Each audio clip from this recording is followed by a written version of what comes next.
fictions ont été justement tournées à leur sujet, objet de nombreux fantasmes, néo-ruraux, hippies, babacool ou encore peluts en patois. Et ils avaient leur capitale, c'était à Massat en Ariège. Jala Maria Longa, bonjour. Vous Bonjour. êtes auteur de Terre Courage, vous écrivez l'histoire de ces aventuriers. Vous souhaitez 40 ans plus tard leur rendre hommage. Et de quelle Oui, façon? c'est ça. Mais en fait, moi j'ai grandi en tant qu'enfant de néo-ruraux. Et il m'a semblé vachement important, on force le trait sur Massat souvent, on connaît la réputation des hippies. Et donc ça fourmille, je parle de la relation entre les Ariégeois et les hippies, ça fourmille d'anecdotes.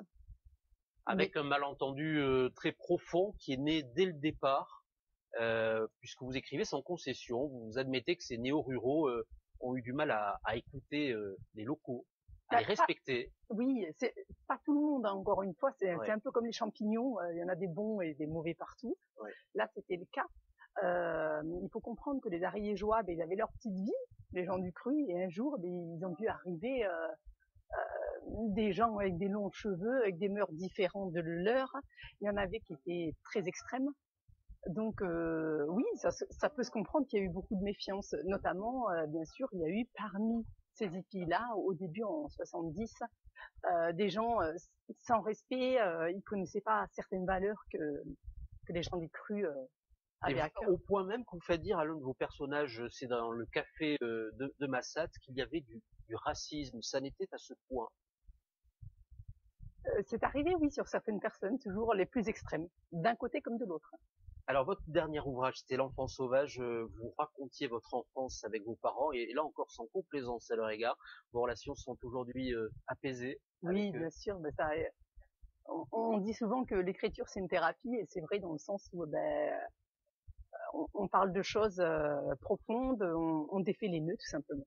40 ans plus tard, que reste-t-il de ces hommes et de ces femmes et de leurs idées? Oui, alors ça, c'est le thème du livre. Il y en a beaucoup qui sont arrivés en pensant avoir trouvé le paradis.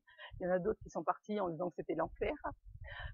Après, parce que voilà, Terre Courage avec le thème, ça porte vraiment tout le thème du livre. Ça va vraiment le titre, dans le sens où ceux qui sont restés ici ils y sont attachés.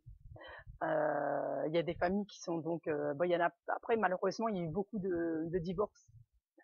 Notamment des femmes qui repartaient vers le confort.